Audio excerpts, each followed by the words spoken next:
Hello and welcome back to PredictIt Live, only on Old Bull TV, your exclusive source for real-time coverage of the stock market for politics. Well, Nancy Pelosi has got a pesky little anti-Semitic thorn in her side that she can't seem to shake. It's the latest brouhaha over Ilhan Omar's Twitter feed, threatening to upset the super fragile balance of power in the U.S. Congress. Might as well see if we can make a little money off it. So let's get to it.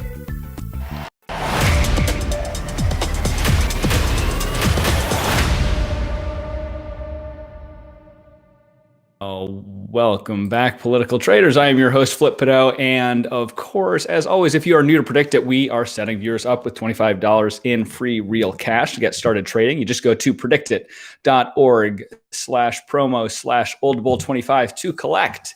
And if you're joining us live, please say hello, ask any questions you have in the chat window right in YouTube. And if you're catching us on the replay, you can reach us by Twitter, where we are at Old Bull TV, and our DMs are open. We ask you to take just a second to subscribe to the channel while you're here. And while you're doing that, before we get to Ilhan Omar, let me regale you with tales of last night's New York City mayoral debate on CBS. If you missed it, of course, the big news was that Eric Adams, the front runner in this race, showed up, reversing his plan to bail on the forum in the wake of the revelations that, let's face it, he probably doesn't live in Brooklyn, in the basement that his son actually lives in. We started off the debate last night with a huge gift to everyone else on the stage, hoping to take shots at that front runner over this little scandal, which is not just about his residency, but about missing information on his tax forms and some other documentation irregularities. What the moderators asked of all four other candidates on the stage was, do they believe that Eric Adams lives in New York City? It was an easy opportunity for them to say no and to point out all the inconsistencies in his campaign's explanations to date, and to remind folks of the tax and other ethical problems detailed in that recent Politico article that set off this whole chain of events. Instead, we got a series of unprepared sounding rambles about transparency. They really didn't land a glove on Adams and really seemed unfathomably poorly prepared. And this was kind of reminiscent of the way the whole evening would unfold. An hour plus later, the whole thing had descended into a dating game style embarrassment. We're actually going to play you a brief clip here. And this was in the so-called lightning round, when the bachelorette, or I should not bachelorette, technically the moderator, asked Eric Adams what the one thing was that he could not live without. Double baths with warm weather, warm roses sitting inside. Men like that too. And Mr. String. So it gives you a sense of the flavor of the evening's proceedings. They also asked all the candidates about which superpower they would choose, invisibility or the ability to fly, and what disreputable New York City site they would like to name after former Mayor Rudy Giuliani. I only wish I were kidding. This is kind of the tenor of the debate last night. There was one genuine piece of news, one thing that was possibly impactful on how this market, this race and the related markets would play out. And that was asking all the candidates if they would take guns away, not from law-abiding citizens, but from police officers, whether not they would not just defund, but disarm the police. This is apparently a real policy proposal in a city where citizens now overwhelmingly rank safety and security, law enforcement, as their top electoral issue. Maya Wiley, who we've long been, recommending going long, felt she's been consistently undervalued in this race, was the only one who would not commit to not disarming the police. And she's actually out today with a statement clarifying that, because today all the others, especially Eric Adams, have been retired New York City police officer, have been going after her, saying that she is going to disarm police officers. So maybe not hugely earth-shattering news, but again, in a debate remarkable for its dullness and insipidness, it was at least something for us to sink our teeth into in terms of a policy disagreement. So question remains how to play all this. We've been steadily bullish on both Adams and Wiley, bearish on Yang and Garcia, and all four have moved significantly in the direction we've anticipated in recent weeks. Wiley and Adams significantly up, Adams and Garcia significantly down. Put out on Twitter a couple of days ago that we were sort of backing off that bullishness on Adams and even advising exiting a position if you'd gone in and sort of ridden him up over the last many weeks. It's too hard to tell, for me at least, if there are other shoes to drop in this sort of bucket of scandals that Politico dumped on him. a few days ago. I wouldn't personally want to be either long or short Adams until we see a little bit more polling and let the news cycle flesh out a bit and see what other oppo they can dig up on him on these related fronts. I think the best value for now is just to continue to be long Wiley. She's actually backed off of her high. She's now, you can see on your screen, at 16 cents. I think she'd gotten up to 18 cents following that poll, the first poll showing her in second place a few days ago. She actually drew within 2 points of being at parity with Yang, and so she's backed off a little bit. If that polling can be trusted, though, presumably we'll see another poll or two showing her, if not out front, then possibly eating further into the lead held by Adams, as we may see some of this controversy, which thus far there hasn't been any polling since. We may see that start to eat into the Adams lead, and if that accrues to the benefit of Wiley at all, then you may see her revisit and exceed those recent highs. So that's probably where I would be looking to take or maintain a position. The others on the board, I think, are either close to fairly valued. Yang, rather, I would still argue, is overvalued. And again, Adams is just a little too volatile for me to have any real comfort on. So that's where we are in New York. We discussed yesterday on Twitter a bit that PredictIt also just put up a new market in terms of how many rounds the ranked choice voting will go, how many tabulation rounds, reallocation rounds of the ranked voting will be required to get to a 50% majority winner. There are some really odd mechanical methodological quirks in this one. We're going to bring in some ringers, some experts on ranked choice voting and voting simulation based thereupon on Monday. So tune in then. We'll try and dissect this market a little bit. We'll see if we need to get any clarifications from the New York City Board of Elections. Give a little bit of a preview of the quirks here. And if you're not familiar with the mechanics of how the tabulation rounds, the reallocation rounds go on ranked choice voting, we'll get into that in a lot more detail. But suffice it to say, they knock out one by one, or sometimes not one by one, but in batches, the lower performing candidates and reallocate almost like you would in a caucus, but it's all done simultaneously based on who you rank as your first, second, third, fourth, fifth choice candidates. But the New York City is supposed to do batch eliminations for the very lowest polling candidates. So if they're really negligible vote getters, several can be knocked out in a single round, which would have a huge impact on this new PredictIt market. But it would appear, and of course New York has just started using this voting method, that when they did this for a city council special election or two earlier this year in the spring, that they did not use that method, even though the city charter says they do this batch elimination. So whether or not they do that, it won't impact the outcome of the race. Mathematically, it can't. The question is just for purposes of recording how many rounds it took to get to the ultimate winner. That would obviously have a huge impact on the PredictIt market on the new one about how many rounds it'll take to come to that winner. So again, we're going to get into the real nitty gritty about that on Monday. Meantime, we do have this new market that just hit the site within the last couple hours. This is on Ilhan Omar, talked about at the opening. She's sort of stepped in it again, not just with Republicans on Congress, but Jewish members of the House Democratic Conference and the Democratic leadership. So if you haven't been following this story, we'll give you a brief recap here of what happened. This all started with a tweet that Omar put up about a conversation that she had with Secretary Blinken regarding Afghanistan, Taliban, Israel, war crimes, crimes against humanity, things like this. I'm going to play just a few seconds of this conversation she had. And this is, again, sort of what touched off the firestorm in the last few days. I know you opposed the court's investigation in both Palestine and in Afghanistan. I haven't seen any evidence in either cases that domestic courts both can and will prosecute alleged war crimes and crimes against humanity.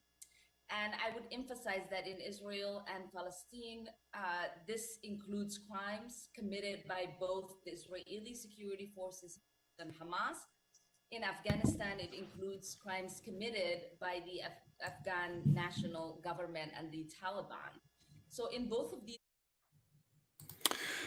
So you can see here the problem in her comments and in the tweet is that she's equating acts by groups that the U.S. recognizes as terrorist organizations with acts by Israel, and in her tweet, acts by the United States, and sort of making the moral equivalency between these democracies and terrorist groups.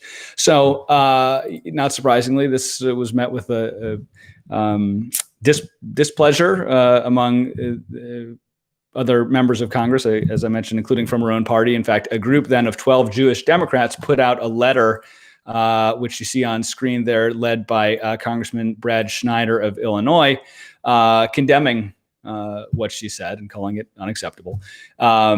This was followed up by Omar and several of her fellow squad mates, really pushing back on that, saying this is outrageous. She's the victim. This is, sexist, racist, whatever else. This is a selective. Here it's on screen. It's shameful for my colleagues who call me when they need my support to now put out a statement asking for clarification, quote unquote, and not just call. The Islamophobic tropes in the statement are offensive. The constant harassment and silencing from the signers of this letter is unbearable. So this was her initial response. Pelosi later put out a statement. Actually, her whole leadership team put out a statement saying that they really hoped that she would, quote unquote, clarify her comments. Here you see Pelosi's statement, or from the leadership team. Legitimate criticism of the policies of both the United States and Israel is protected, drawing false equivalencies between democracies like the U.S. and Israel and groups that engage in terrorism like Hamas and the Taliban foments prejudice and undermines progress toward a future of peace and security for all. We welcome the clarification by Congresswoman Omar that there is no moral equivalency between the U.S. and Israel and Hamas and Taliban. So this was actually after Omar put out a subsequent clarification, which may have appeared on screen as well. So here you see again, this is her initial reaction, which was calling it shameful. She then did put out a statement. Let me bring it up here. We may not have it queued up, but I'll read you a little bit of it. This was her sort of mild mea culpa in response to Pelosi's request for such. She said, to be clear, this is about her conversation with Secretary Blinken. To be clear, the conversation was about accountability for specific incidents regarding those ICC cases and International Criminal Court cases, not a moral comparison between Hamas and the Taliban and the U.S. and Israel. It was in no way equating terrorist organizations with democratic countries with well-established judicial systems. So sort of and I didn't say what I said, semi-apology. As you can imagine, this was not really enough for anyone other than the House leadership. Pelosi obviously is really desperate to put this to bed and not allow this to fester into a caucus dividing controversy. But perhaps smelling blood, the House GOP has really jumped on this. That's not to say it's only opportunistic. Again, when you have a significant portion of your own delegation calling you out on it, it's not to say this is frivolous, the complaints here. But the House GOP, this is just from a couple hours ago, this tweet, quite explicitly now, the Republican conference in the House of Representatives is insisting that she be removed from the House Foreign Affairs Committee. And that's exactly the nature of the market that PredictIt has just launched in the last couple hours. And interestingly, we're going to talk a little bit more about the market itself in a couple of minutes. But interestingly, this came out of the gate priced at 90% plus and has only moved higher since. If we're able to bring it up on screen here, there you see it's 94 cents now that she will still sit on that committee on July 31st. So that's another, 50 days or 7 weeks from now, basically right up against the August recess. So I think this is an interesting opportunity potentially to play on something that I don't really think is even so much of a long shot. I think this may be more likely than not to happen, or the inverse of this. In other words, that she gets removed from the committee. In other words, this would resolve as no. And I'll tell you why. I mean, part of it is based just to do with the chronology to date. Again, you've got a significant number, not just one or two, but 12 putting their names to a letter saying that these were unacceptable comments. The letter did not say she should be stripped of the committee assignments per se. And in fact, one of the signers was pressed on that on a cable news program and refused to say that indeed she would support her being stripped of committee assignments. But given the math in the Congress, in the House, it doesn't take 12, it only takes 5 Democrats to flip on her, to strip her of her committee assignments. And I believe, if I'm not mistaken, that McCarthy would be able to force a vote on a resolution to do exactly that via a privileged resolution. So I don't really see, if the House Republicans want to do it, and per that tweet, it seems like they want to do it, and if they decide to push this resolution, I don't see how Pelosi can stop it from coming to a vote. And if it comes to a vote, it's not to say it's a guarantee that a majority would vote for this, but presumably you'll get nearly all Republicans to vote for it. And are we so sure that you won't get 5 or more Democrats? I wouldn't be surprised if 5 just among the 12 that already signed the letter might vote for it, and not to mention any stragglers from the rank and file. So, we're showing on screen here also this history of this same punitive measure being used in the House, and this is sort of interesting, just in terms of a trip down memory lane in and of its own right, and this kind of rogues gallery of committee stripped Congress members. But interesting to note too that this is not such a rare punishment. We've looked at the censure of Marjorie Taylor Greene and other things like that. Expulsions and censures and sort of formal reprimands are actually much more rare than the modern era, the 21st century, of stripping of committee assignments. Before 2001, the first one on the list here, Jim Traficant, removed for basically party disloyalty, which was sort of the straw that broke the camel's back, was his voting for Denny Hastert, a Republican, for speaker. And he was removed from his committee assignments. But prior to that one, it was almost 100 years earlier that this was done. And that was because I think the person vacated their office, or they got elected to the Senate. It was something procedural. It wasn't punitive. But then since 2000, as you can see, this has become more and more common, and not just for criminal misdeeds. You see some on there, William Dollar Bill Jefferson with $90,000 in bribe money in his freezer. You had, of course, Senator Larry Craig in the Minneapolis airport bathroom, misuse of campaign funds, insider trading in recent years, things like that. But you've also, you had 4 members purged of their committee assignments by John Boehner for party disloyalty. And certainly in the last couple of years, with Steve King and Marjorie Taylor Greene, you've got this same measure being used for something very similar, at least categorically similar to what they would be using against Omar for, which is to say it's not a crime and it's not party disloyalty, but it's about making official statements, not official statements, making statements, written or oral statements, in this case both, that their own party, or broadly the body on the whole, the House of Representatives, finds sufficiently objectionable to use this punitive measure. So I don't think it's odd, especially you had one just this year on the other side with Marjorie Taylor Greene.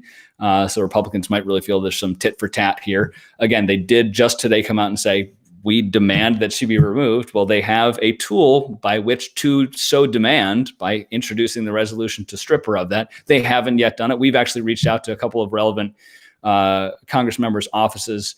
Representative Emmer from Minnesota, who's the chair of the NRCC, which also came out demanding that she be stripped of her Foreign Affairs Committee assignment, and Representative Lee Zeldin from here on Long Island, who also tweeted today that she must be removed. Notable Jewish Republican member of Congress, and increasingly high profile as the likely Republican nominee for governor to take on Andrew Cuomo next year.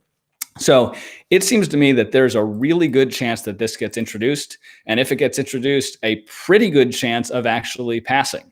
Again, it's hard to precisely handicap what the product of those two probabilities would be.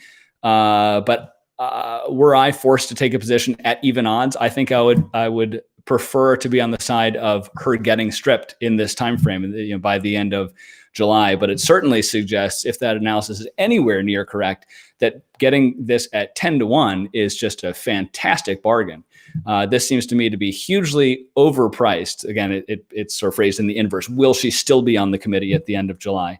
To me, that seems hugely overpriced at 90 cents. It's actually ticked down a few cents since we've been talking here, from 94 down to 90. I still think this is way, way, way too high. It's not to say it's a done deal by any stretch, but it seems to me there's a really good chance of this happening on this time frame, and you can get it, again, for a handful of pennies on the dollar, which seems to me to be a really screaming bargain. So as I mentioned, did reach out to a few representatives, communications directors, obviously, if we get any answer back. In fact, I'm just going to glance at my email while we're chatting, see if we do have anything back from them yet. We don't, but we certainly will update on Twitter at Old Bull TV if and when we do get any such answers. Obviously, keep an eye also on the House leadership. Any statements from their offices, their Twitter feeds, from McCarthy, from the likes of Zeldin, from Tom Emmer. That may be where you start to see some early signals that they are, preparing such a resolution, and then they might start to get some statements from, any of those 12 signers on the Democratic side of the letter, if they're pledging that they would support such a resolution. Again, you only need 5 if you get all Republicans voting for it. You only need actually a maximum of 5. You might need fewer if you got a handful of Democratic members who weren't willing to actually vote to strip her, but would simply sit it out. With the razor thin majority the Democrats have, that obviously can be equally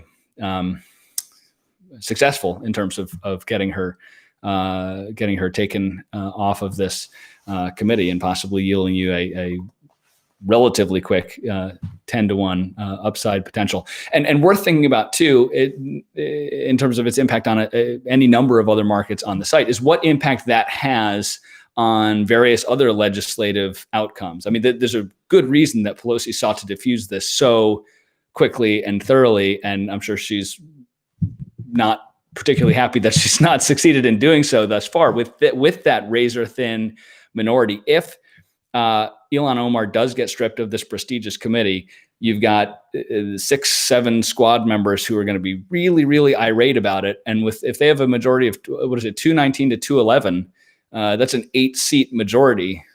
You get suddenly 7 members who are going to fold their arms and not go along with anything else you do. You're now effectively tied the way that you are in the Senate. And that's why I said up top that this could really fester into something that does upset this very fragile balance of power, very tiny majority that Pelosi and Schumer on the Senate side currently enjoy. And again, when it comes down to trying to handicap the odds of this thing happening, if Republicans want to do it, I don't believe procedurally that Pelosi can stop it from coming to a vote. And if it comes to a vote, I have a hard time believing that they can't get 5 members of the Democratic conference to vote for it, and that they can't get virtually all the Republicans to show up and to cast the vote that they would be looking for. So we'll keep an eye on this. We'll certainly be watching for any statements from the relevant members. But this seems more likely to flare up further than to be settled down, which was not the case a couple of days ago or a day ago. Even it seemed like they were getting a lid on this, but it no longer seems to be the case. So this will be a really interesting market to watch, not only for how it resolves, but its potential impact on other landmark legislation that's struggling to find a bipartisan pathway through both houses of Congress. So. That's it on Omar. Again, we're still watching New York City stuff. We're going to have that more in-depth coverage of how this reallocation round counting is going to happen on Monday. So that'll be Monday at 1 p.m. Meantime, please subscribe here. Find us on Twitter at Old Bull TV. Want you all to have a great weekend. Happy trading, and see you Monday.